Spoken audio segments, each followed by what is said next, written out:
Everyone, our video today about your story for this year in the first term, and its name A Tale of Two Cities by Charles Dickens. Charles Dickens, this is his photo, and Charles Dickens was one of the famous English writer, and he was a British novelist and journalist, editor, illustrator, and a social commentator who wrote such beloved classic novels as Oliver Twist and David Copperfield and A Tale of Cities, which we will take this year, and another stories. Charles Dickens is remembered as one of the most important and influential writers of 19th century. Among his accomplishments, he has been lauded for providing a stark portrait in the Victorian era, and he was famous in this social change. Now, if we spoke about A Tale of Two Cities, it was written in 1859 and historical novel by Charles Dickens, who set in London and in Paris before and during the French Revolution. The novel tells the story of the French Dr. Manet and his 18-year-long imprisonment in Bastille, the famous prison in Paris, and his release to live in London with his daughter Lucy, whom he had never met before for a long time. The story is set against the conditions that lead up to the French Revolution and the region of terror at this time. Now listen to the audio about chapter 1. Please listen carefully. Values Classic Readers. A Tale of Two Cities by Charles Dickens.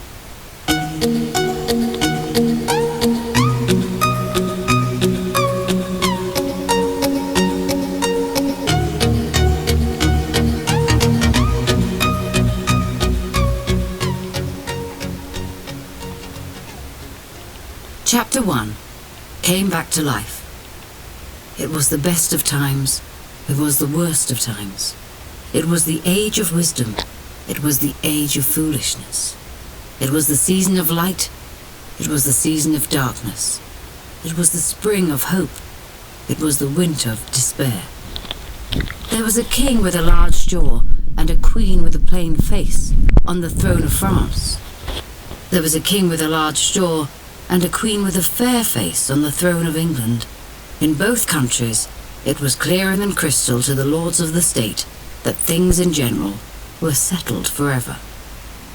In France, the king and queen only cared about their pleasure. They turned a blind eye to the distress of their subjects, too consumed by their own self-importance. The royal family, along with noblemen, had the best of life. Their prosperity and welfare increased. On the other hand, the poor led a miserable life. They didn't even have the right to protest, so they could only complain in whispers. They lived desperate lives, day by day, with no hope for better life conditions. They believed that the world would never change. Times were hard, and the people were quietly angry. Poor people had nothing and were nothing. Even justice was cruel. The people were afraid. Even less serious crimes were punished with terrible punishments. In England, the people were afraid too. They were superstitious, obsessed with ghosts or the fear of being robbed at night by those they trusted during the day. Robbery and murder were common, so no one felt there was justice. The punishments didn't seem to match the crimes. The courts didn't seem to be able to tell the difference between a thief and a murderer. On a cold November day in England, Lucy Manette was waiting at Dover for Mr. Lorry, who had just arrived. "Good to see you, Lucy," said Mr. Lorry, looking with admiration at her. Miss Lucy was a young, slim, pretty young woman, with blue eyes and long golden hair. It had been so long since he had seen her. She had been only a 2-year-old girl when he had taken her away from France to England, after her mother passed away and her father was taken to prison.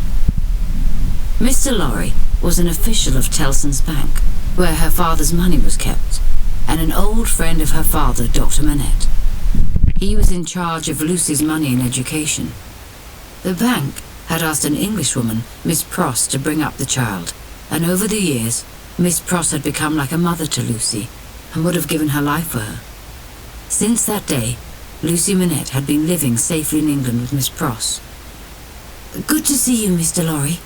I was wondering why you sent me a message to meet you over here," Lucy asked anxiously.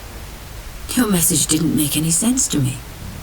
What did you mean by came back to life?" "No need to worry, dear.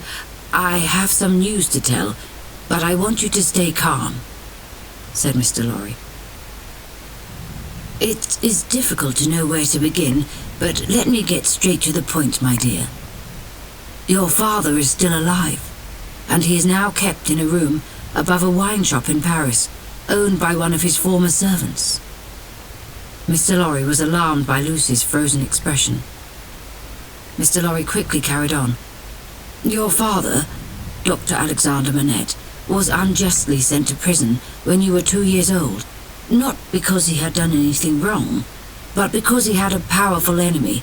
This enemy, a nobleman, had him thrown into prison, and there he remained for 18 years. Miss Manette's face went white. She gripped Mr. Lorry's hand and began to faint. "Impossible!" cried Lucy.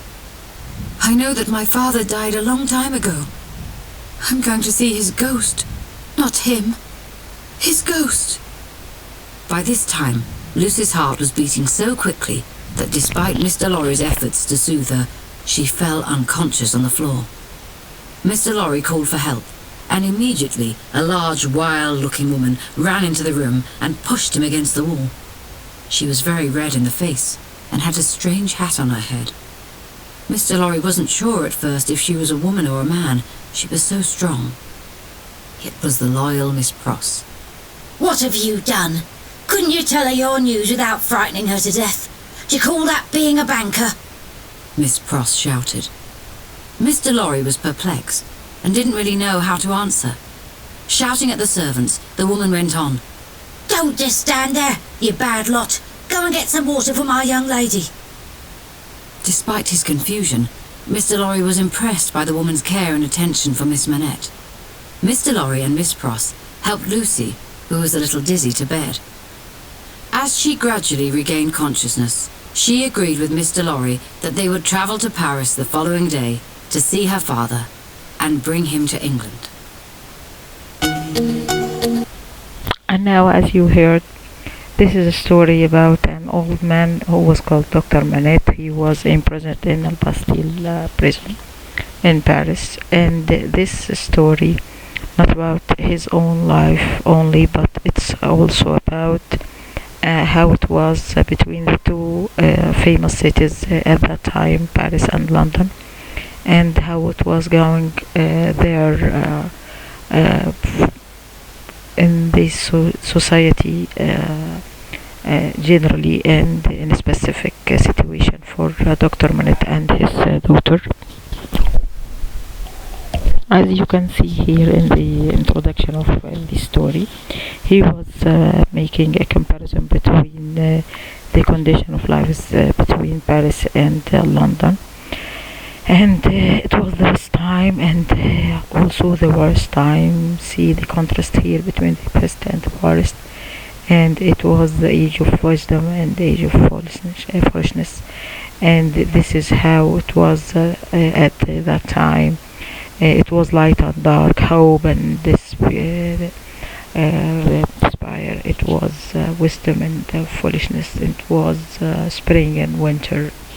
The king and the queen was only care about their position and not any time for their people. And in France, the king and the queen only cared about their own pleasure, not about their citizens. They turned a blind eye to their people. In the royal family, along with the noblemen, had the best life, and the people had the poor and miserable life, and they lived desperate lives day by day, no hope for anyone. And poor people had nothing and were nothing, even just were cruel. The people were afraid of poverty, of illness, and all that bad stuff at that time. And in England, it wasn't better than that. The people were afraid too, and they had their ghosts and the fear of being robbed at night by those they trusted during the day. So it was bad time for people in each city of the two. And here we will start our story about Dr. Manette by speaking about him as an imprisoned man. And this is his daughter, Lucy Manette. Now Lucy Manette is waiting for Mr. Lorry. Mr. Lorry was working in a bank, and he was kind of her guardian from the age of 2 years old when her dad was taken for a prison in France. And after her mother passed away and her father was taken to prison, Mr. Lorry was an official at Tellson's Bank, and he was kind of instead of her dad and her guardian, he was responsible about her father's money. And he was an old friend for Dr. Manette. So he was kind of in charge of Lucy's money and education. And they in the bank they chose Miss Pross to bring her up and to take care of Lucy. Miss Pross had become kind of a mother to Lucy, and she loved her very much. Since Lucy Manette had been living safely in England with Miss Pross. And now this is the time that Mr. Lorry want Lucy to meet her dad, because he had already will stay free, or he will be released from his prison. So he sent her a message telling her came back to life because they meant here that Dr. Manette was kind of died man when he was in the prison. So here when Mr.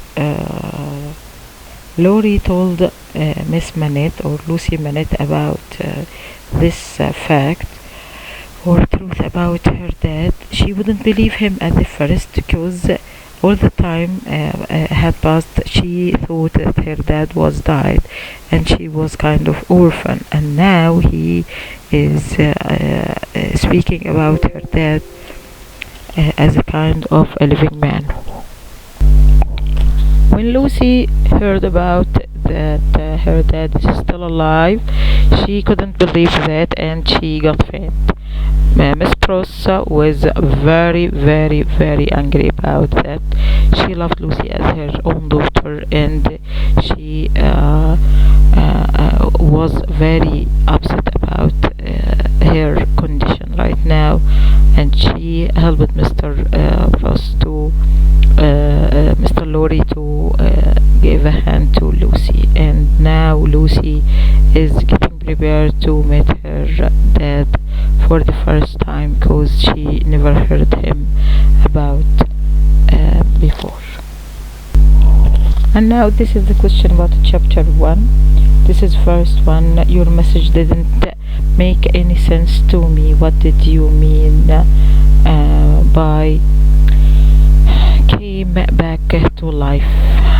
And you, as you know, this is the what that Lucy said to Mr. Lorry, and when she was asking him about the meaning of the message, you know who was come back to life. It was Mr. Mallet, her dad. Number two, no need to worry, dear. I have some news to tell, but I want you to stay calm.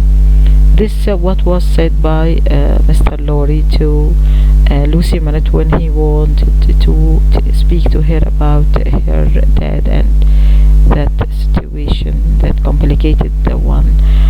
Now, what have you done? Couldn't you tell her your news without frightening her to death? Do you call that being a banker? And that words was said by Miss Pross to Mr. Lorry when Lucy got fainted, and she was blaming him for Lucy's condition. Now, can you answer this one? Life of poor people in France in the 18th century was dull and gloomy, and you know the meaning of gloomy. It means dark. Illustrate, it means explain, and in this question you will explain the conditions or the case about the people in France. You can find the answer in chapter 1, page number 1. Question number 2, what happened to Lucy's parents?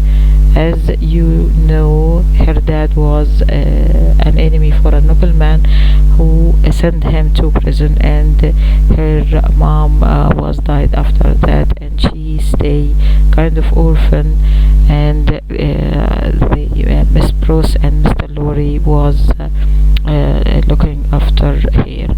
What was Mr. Lorry's job? He was a banker, and describe Miss Pross, and you can do it by yourself. Please watch this video more than once.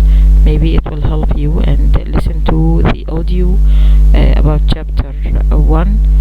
Thank you for attending this video. Stay safe, stay healthy, and please prepare your lessons well and study this very well. Thank you.